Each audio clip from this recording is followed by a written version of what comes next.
Et nous revoilà sur scène. Merci à tous et à toutes d'avoir patienté. On a eu quelques départs entre-temps, mais les meilleurs restent.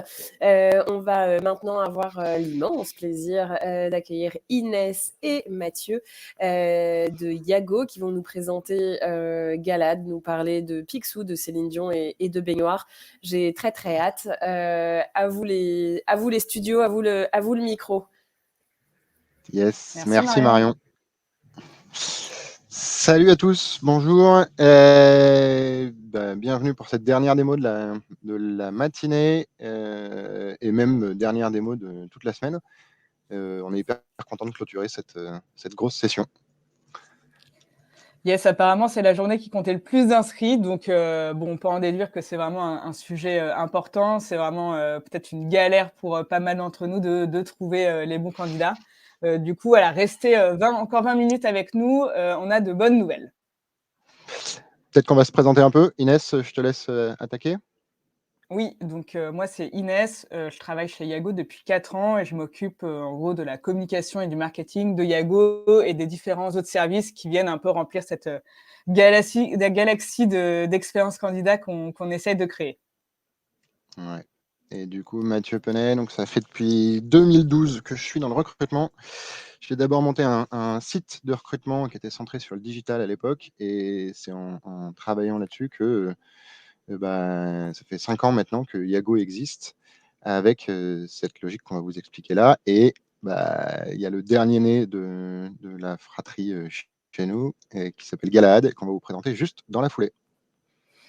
Voilà, et pourquoi Céline est là? Déjà parce qu'avec Mathieu Penet, c'est une de mes passions dans la vie et on a l'impression que Céline a été recruteuse dans une autre vie, et on va donc s'inspirer de ses chansons pour voir comment améliorer ce schmilblick à la fois côté recruteur et côté candidat aussi. Hop, juste avant de commencer, un petit point sur le sourcing. Donc les candidats sourcés, c'est vraiment des candidats que vous êtes allés chercher. Potentiellement, ils ne vous connaissaient pas avant. Ils vont être très exigeants. Ils n'ont rien demandé à personne. Donc une fois qu'ils sont engagés en fait dans le process avec vous, avec votre entreprise, voilà, il va falloir leur proposer une expérience 5 étoiles. Sinon, ça va être la disparition, le ghosting, etc. Pas toujours agréable. Hop. Yes. Good. Vous avez vu Inès Plock et sa passion pour Paint a encore frappé. En fait, si on prend le truc globalement, aujourd'hui, les coûts d'acquisition de candidats flambent. Les recruteurs passent de plus en plus de temps à aller traiter les candidatures et à sourcer les candidats. Et il y a un changement de paradigme sur le fait que la plupart des recruteurs ont des objectifs de quantité qui sont élevés, mais aussi ils sont de plus en plus regardés sur la qualité. Et vas-y. Ouais, exactement. Et en fait, une fois que ces candidats, donc un petit peu diva, j'ai mis des Céline dedans, sont dans votre pipe, souvent, nous, recruteurs, on est livrés à nous-mêmes, ça prend du temps, on oublie, on a une grosse charge mentale, alors qu'on est vraiment attendu au tournant pour chaque étape. Et du coup, en gros, il y a 2 possibilités. Soit on est livré à nous-mêmes en termes d'outils, donc on fait tout un peu à la mano, voilà, donc ça, je vous explique pas comment c'est, peut-être que vous y êtes encore. Soit on peut passer par des outils, il y en a beaucoup qui arrivent sur le marché, de l'automatisation, de l'IA, on a vu un petit peu les différences, qui vont nous aider, nous, en tant que recruteurs, à trier plus facilement les candidats, mais qui n'aident pas forcément les candidats dans le sens qu'ils vont pas lui proposer, on va pas lui proposer une bonne expérience aux candidats. Et en fait, ce qu'ils veulent, les candidats, c'est avant tout un humain qui regarde et qui suit leur candidature. D'ailleurs, j'ai vu hier le résultat d'une enquête de Potential Park qui dit que 77% des candidats ont peur de la perte du contact humain dans le process de recrutement et 69% ont peur de l'algorithme qui les juge parce qu'ils ont peur que cet algorithme soit biaisé. Du coup, on va voir comment passer de cette baignoire trouée à finalement ce tas d'or, cette piscine de l'oncle Picsou remplie, et comment capitaliser sur tous les efforts et toutes les dépenses que vous avez faites pour trouver ces candidats. Et on attaque par l'étape 1. Donc, Céline, passion d'Inès Plock, à chanter Regarde-moi. Le but, c'est faire un suivi et une réponse qui soit vraiment personnalisée au candidat. Mais en vrai, les stats marchés qu'on avait trouvés, une mauvaise expérience de candidature selon un candidat, c'est 64% du temps le fait d'avoir pas de réponse du tout, ou 48% du temps le fait d'avoir une réponse qui est automatisée. Et ça, c'est un truc qui est encore plus exacerbé sur des candidats qui sont sourcés, parce qu'en fait, on est venu les chercher et il est capital de leur faire que toutes les candidatures, tous les candidats qui sont derrière les CV qu'on est allé chercher, hein, se sentent considérés, respectés pour qu'on soit capable après d'aller en faire une machine de guerre de recrutement. Voilà, et du coup, avec Mathieu, on a choisi de vous montrer, dans un premier temps, en fait, des réponses de candidats qu'on reçoit. Donc nous, avec Iago, on va envoyer, des réponses en marque blanche pour le compte de nos clients, des réponses négatives aux candidats. On va leur envoyer des réponses, qui sont, bienveillantes, utiles, et cetera. Et on va en gros leur montrer que quelqu'un a vu la candidature, puisque c'est le cas. Donc ce qu'on voulait vous montrer d'abord, c'est, qu'en fait, on reçoit des réponses de candidats, qui ont reçu une réponse négative, donc c'est quand même ultra fort. Et là, par exemple, cette candidate, elle dit, elle nous remercie sincèrement d'avoir répondu avec bienveillance. J'apprécie ce retour constructif et je vous prie de bien vouloir m'excuser du manque de personnalisation dans ma candidature. Donc, c'est le conseil, nous, qu'on lui avait donné. Et après, ce qui est ultra important, c'est qu'elle dit qu'elle soit ravie d'être tenue au courant des prochaines offres, car elle peut qu'apprécier encore plus aujourd'hui la culture de l'entreprise suite à la réponse. Donc, la réponse qu'on lui a envoyée, c'est vraiment l'illustration de l'ADN de l'entreprise et de la marque employeur. Maintenant, on va voir avec Mathieu comment on arrive à personnaliser, envoyer des réponses négatives personnalisées à grande échelle. On ouvre un peu le capot, histoire que vous puissiez voir. Ce qu'on fait en gros chez Iago depuis 6 ans, hein, c'est qu'on est capable d'industrialiser la personnalisation de la réponse pour les candidats. Alors, c'est 2 mots qui font un peu peur quand on les met juste comme ça, mais l'idée, c'est vraiment de pouvoir aider un maximum d'entreprises à gérer correctement leur flux de candidature. Comment ça se passe dans la pratique? Ça, ce que vous voyez, c'est l'outil que les équipes chez nous, les équipes d'humains chez nous utilisent pour aller répondre aux candidats de nos clients. En fait, on va aller, ce que c'est très simple, hein, on va garantir aux candidats comme aux recruteurs que à chaque fois, leur CV va être vu par un humain et va aller leur donner des conseils pour améliorer leur CV et va aller regarder la globalité et la cohérence de leur parcours pour pouvoir les placer dans des viviers, justement, qu'on va réutiliser après. Il y a un truc assez simple, c'est le gain de timing dans l'expérience candidat pour être sûr que les candidats aient des réponses. On est déjà connecté sur les ATS. Pour le coup, on a 25 ATS sur lesquels on est connecté et on s'est bagarré avec tous les plus gros du secteur pour gérer les interfaçages au fur et à mesure. Et on en intègre 3 par trimestre, en gros, entre 2 et 3 par trimestre. Et on est capable de s'adapter directement sur tout le process de notre client pour savoir quel message on va envoyer à quel moment au candidat. Donc, ça peut être dès l'étape de tri de CV, ou alors on peut intervenir chez certains clients après l'étape de précaltel, ou après justement l'idée, ou après les entretiens même, pour être capable de faire mouche sur l'expérience candidat et que le candidat se sente vraiment considéré et respecté et qu'on ait des réponses de candidats suite à des réponses négatives que vous avez vues juste avant, qui soient dingo pour la marque employeur et pour l'image du recruteur. Un chiffre clé, Donc là, vas-y. cette alliance donc humain pour garantir cet œil humain, respecter le candidat et lui apporter des retours constructifs pour l'aider dans sa recherche, est permise donc par la machine qu'on a développée. Et pour vous donner un ordre d'idée, c'est 1 million de candidatures qu'on traite par an, donc ça fait 4000 par jour par les équipes. L'objectif, c'est aussi de pouvoir harmoniser l'expérience candidat qu'on va pouvoir fournir aux différents candidats. On a pas mal de clients qui ont des cellules de recrutement décentralisées. Et l'objectif, voilà, c'est vraiment de pouvoir harmoniser tout ça et de garantir au candidat qu'il aura la même expérience, quelle que soit la localisation à laquelle il postule. Donc, étape 1, on a répondu correctement à chacun des candidats, personnellement, pour faire en sorte que, selon qu'il ait postulé à une offre, selon qu'il ait été sourcé, que ce candidat-là garde un souvenir dingue de son expérience avec le recruteur et son expérience avec l'entreprise au sens large. Il ressort de son parcours, du coup, où l'humain qui est derrière le candidat, il aime toujours bien la boîte avec laquelle il est discuté. Et ce qu'on a, et d'autant plus sur des profils sourcés.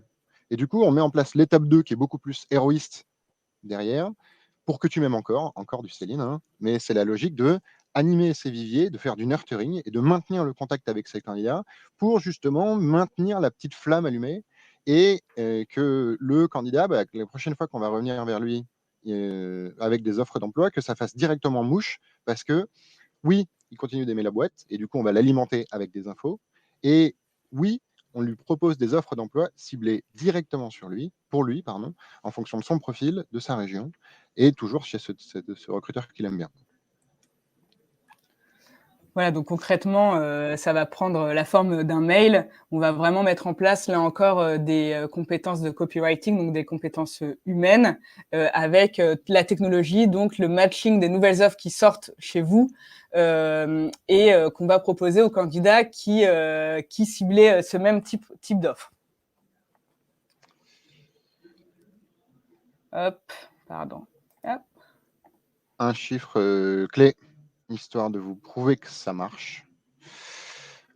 C'est assez simple. Avec les campagnes de fidélisation que vous avez vues juste avant, il y a 21% des candidats en base qu'on arrive à faire repostuler sur des offres ciblées à chaque fois. Et surtout, quand on fait les bilans avec nos différents clients, on se rend compte qu'il y a 11% des postes staffés chez nos clients, ou sur les cabinets, ou alors chez nos clients corporate, 11% des postes qui sont staffés avec des anciens candidats que Iago, des anciens candidats malheureux du coup, auxquels Iago a répondu une première fois et a fidélisé dans le temps. Et après, ils ont repostulé et gling, c'est eux qui ont décroché le job. 11% des recrutements par an, ça fait que globalement, Iago, c'est le deuxième ou le troisième meilleur canal d'acquisition pour chaque fois nos clients. Et ça dans la tech, dans les métiers cadres, je dirais, global, dans la tech, dans l'audit, et sur des profils plus difficiles comme dans le retail, sur de la poissonnerie, de la boucherie et sur des métiers hyper durs à staffer, dans les métiers de service à la personne où ça devient de plus en plus concurrentiel, voire dans les métiers de l'intérim. Enfin bref, on est capable de s'adapter à chaque fois en fonction de la population de candidats et des attentes des candidats et surtout des enjeux et des process des boîtes.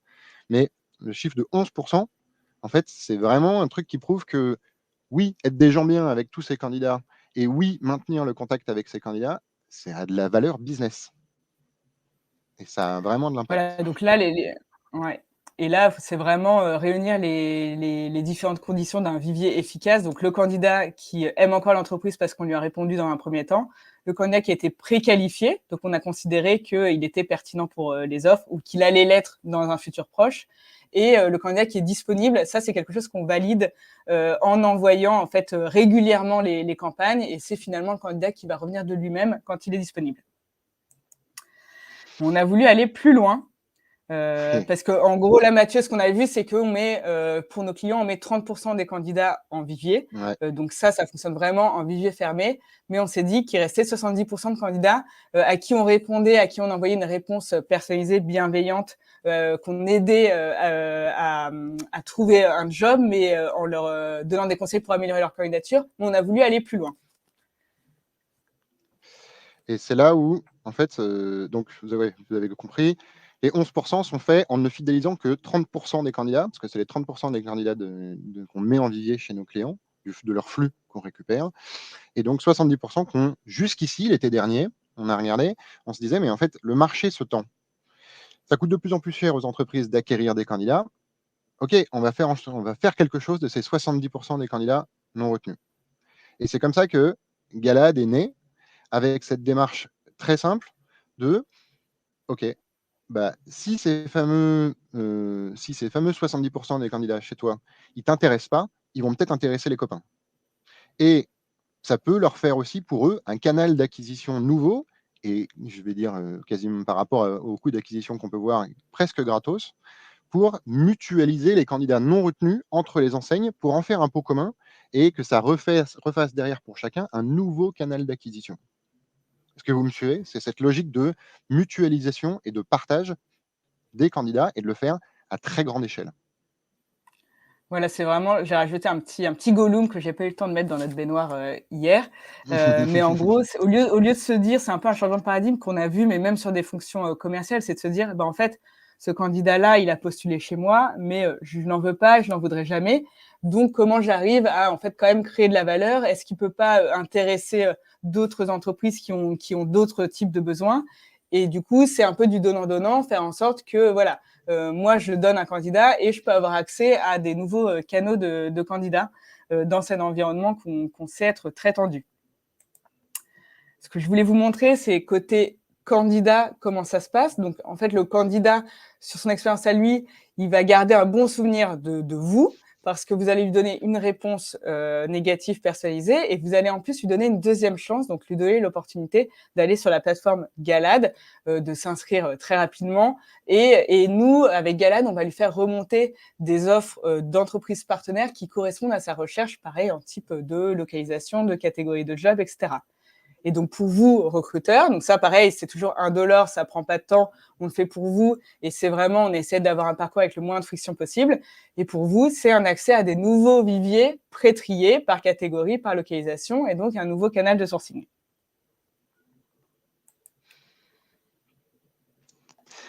Donc là, on arrive à la fin. La logique, c'est vous qui choisissez. En fait, sur les logiques d'expérience candidat, et de remettre le candidat au milieu du village, en fait, il faut plus se poser la question de est-ce qu'il faut le faire? Tout le monde est au courant maintenant, il faut absolument faire vivre une expérience candidat qui soit dingo à l'ensemble des candidats, que ce soit les candidats sourcés, que ce soit les candidats à annonce. Il n'y a plus de question de il faut respecter le candidat. Ça, c'est OK pour tout le monde. La question maintenant sur laquelle il faut que vous fassiez un choix, c'est est-ce qu'il faut que vous le fassiez vous-même ou est-ce qu'il faut que vous le fassiez faire? Est-ce que vous vous dites je veux absolument pouvoir le faire et avancer moi-même, mais ça va vous prendre du temps et ça va vous permettre d'aller. Ça va vous prendre beaucoup de temps et c'est disons, du temps que vous ne passerez pas avec les candidats que vous allez faire avancer sur le poste. Soit vous dites OK, je veux bien faire pour être sûr que ça soit fait, pour être sûr que ça soit harmonisé, que ça soit fait sur tout le monde, qu'il n'y ait aucun candidat qui soit laissé sur le bord de la route, aucun candidat qui ne soit pas mis dans vos viviers si jamais ils sont effectivement pertinents. Et cette démarche de no-brainer, de vous dire, OK, à partir de maintenant, cette partie-là de mon process de recrutement, elle est absolument nickel. L'enjeu, du coup, vous avez un peu compris, Iago et Galad. Galad, c'est la continuité de Iago que j'espère vous connaissiez déjà si on a bien fait notre travail précédemment. C'est cette logique de un peu remettre le candidat au milieu du dispositif, mais en faire du ROI pour le recruteur, pour l'aider à staffer plus vite à chaque fois et être plus réactif pour les demandes des hiring managers, mais aussi pour correspondre aux attentes des candidats.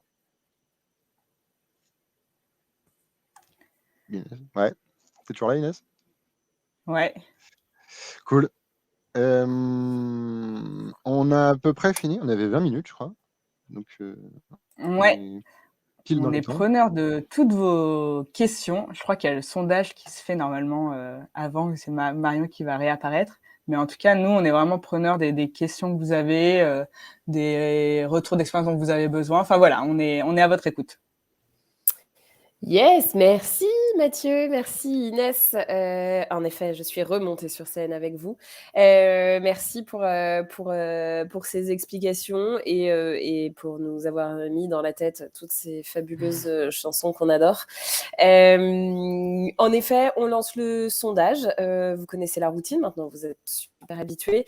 Dans l'onglet sondage, n'hésitez pas à nous dire si vous voulez aller plus loin et avoir plus être en contact avec Inès et Mathieu de Iago, avoir une démo ou poser toutes vos questions auxquelles on n'aurait pas forcément pu répondre aujourd'hui par manque de temps. Il y avait quelques questions, je ne sais pas, je me réfère au timekeeper à Jenny. Je ne sais pas si j'ai le temps, Jennifer, de poser quelques questions. 2 minutes, très bien. J'ai donc 2 minutes de questions. Vous avez 1 minute par réponse, Inès et Mathieu. Est-ce que le candidat doit donner son accord pour être partagé aux autres entreprises ?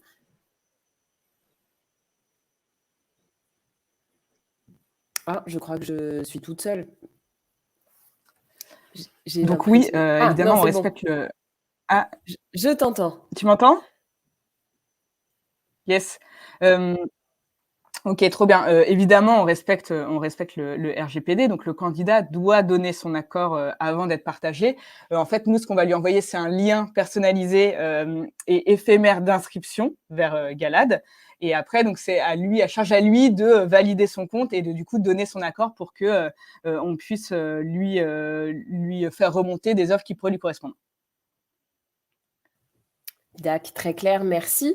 Une autre question, est-ce qu'il faut partager son vivier pour accéder à celui des autres, ou est-ce que je peux avoir celui des autres sans partager le mien? On est plutôt parti sur un principe du donnant-donnant, sachant que déjà le partage du vivier, donc de candidats, du vivier de non-vivier, en fait, de candidats que vous ne retenez pas, va peser sur votre marque employeur à vous, va vraiment va atténuer un peu ce goût amer de la réponse négative. Et donc de là, vous pourrez avoir accès aux candidats des autres. Dac. Trop cool. Merci beaucoup. N'hésitez pas à... Je crois pas qu'il y ait d'autres questions. Je vérifie dans le chat, mais je ne crois pas. Merci beaucoup pour cette présentation. Répondez toutes et tous. Je vois qu'il y a des gens qui commencent à partir. Avant de partir, répondez au petit sondage pour nous dire si vous voulez être mis en relation avec Iago. Et évidemment, on fera remonter vos questions. Restez avec nous pour la fin, parce que je crois qu'il y a des surprises. Il y a des choses qui se trament et qui se préparent. Merci à toutes et à tous, en tout cas, d'avoir participé. Le replay des sessions sera accessible dans l'après-midi. On va vous envoyer un petit mail avec le replay, et donc qui sera OK pendant 8 jours.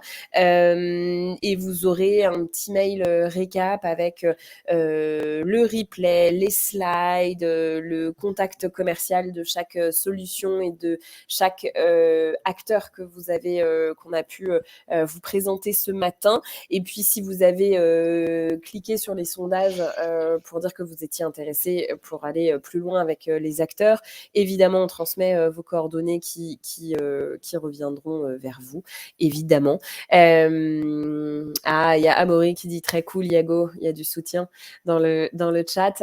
Encore infiniment merci Inès et Mathieu. Mathieu en direct de Vivatech. Il est assis à côté d'Elon Musk, mais il le dit pas. Il est juste là. Il est juste là. Ouais, tu lui feras un bisou pour nous. Et oui, Alison, les replays sont disponibles 8 jours et on vous les transmet dans l'après-midi par mail. Merci à toutes et à tous. Et du coup, comme Jennifer disait qu'il y a une surprise et que c'est une vraie surprise, puisque moi-même je ne suis pas au courant de cette surprise. Alors je ne sais pas ce que je dois faire pour faire venir cette surprise. Peut-être qu'il y a Céline qui va se connecter. Mon rêve. Ce serait pas mal.